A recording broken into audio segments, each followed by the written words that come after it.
প্রশাসনিক, রাজনৈতিক ও অর্থনৈতিক বিকেন্দ্রীকরণ ছাড়া সম্ভব নয় সুষম উন্নয়ন, আর এটা নিশ্চিতে দরকার রাজনৈতিক সদিচ্ছা।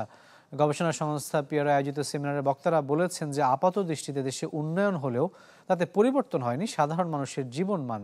এ সময় বেকারত্ব ও দারিদ্র্য দূর করতে নতুন কৌশলের উপর জোর দেওয়া হয়।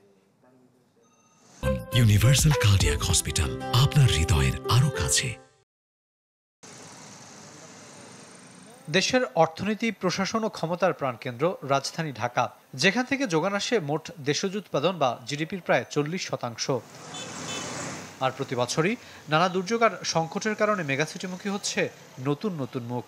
অথচ দীর্ঘদিন ধরে বিকেন্দ্রীকরণের কথা বলা হলেও তা কার্যকর হচ্ছে না নানা কারণে।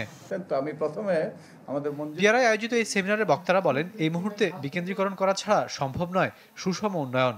পার্শ্ববর্তী অনেক দেশের উদাহরণ টেনে তারা বলেন, দারিদ্র্য, বেকারত্ব কমিয়ে কর্মসংস্থান সৃষ্টি করতে হলে ঢাকার বাইরে বাড়াতে হবে অর্থনৈতিক কর্মকাণ্ড। শেষ হচ্ছে যে আমাদের বিকেন্দ্রীকরণ করতে হবে, কিন্তু এটা ডিজাইনের ব্যাপার আছে, এটা আমাদের ঠিক মতো করতে হবে বিভিন্ন আকারে আমাদের, যাতে বিকেন্দ্রীকরণ আমরা চট করে দিলাম, কিন্তু ঠিক মতো যদি আমরা আর্থিক যে আপনার তাদের যে শক্তি যে প্রদান করা দরকার, তাদের যে অর্থ দেওয়া দরকার না দিতে পারি, আবার একই সঙ্গে সে আর্থিক ব্যবস্থাপনা যদি আমরা ঠিক মতো আমরা না রাখতে পারি, তাহলে পরে কিন্তু বিকেন্দ্রীকরণ কাজ করবে না। Employment is stagnating, not going down but stagnating, and very worrying underemployment, and a disguised unemployment is very high. Again, we saw 2 weeks ago 38%. Much of these are distributed. Of course, urban unemployment is high too, particularly educated youth unemployment is all urban centered. বক্তারা বলেন, দেশের প্রতিটি প্রান্তে সুষমভাবে উন্নয়ন করতে হলে দরকার রাজনৈতিক সদিচ্ছা। সেমিনারে প্রধান অতিথির বক্তব্যে ঐক্যমত্য কমিশনের সদস্য বদিউল আলম মজুমদার বলেন, বিগত দিনে দেশের উন্নয়ন হলেও জীবনমানের পরিবর্তন হয়নি সাধারণ মানুষের। আমাদের বুঝতে হবে যে খাতা কলমে যেগুলো দেখতে সুন্দর লাগে, এটা করার আগে আমাদের পলিটিক্যাল ইকোনমিটা আমাদের একটু দেখতে হবে।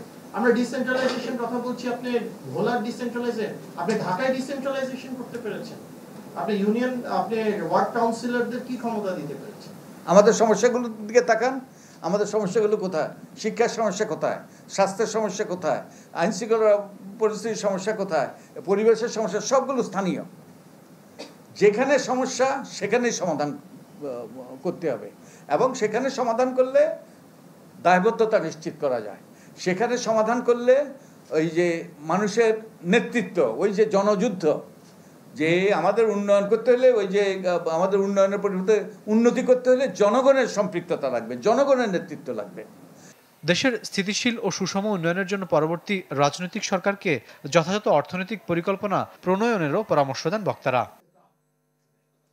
রাকিব আল জাবেদ, চ্যানেল 24, ঢাকা।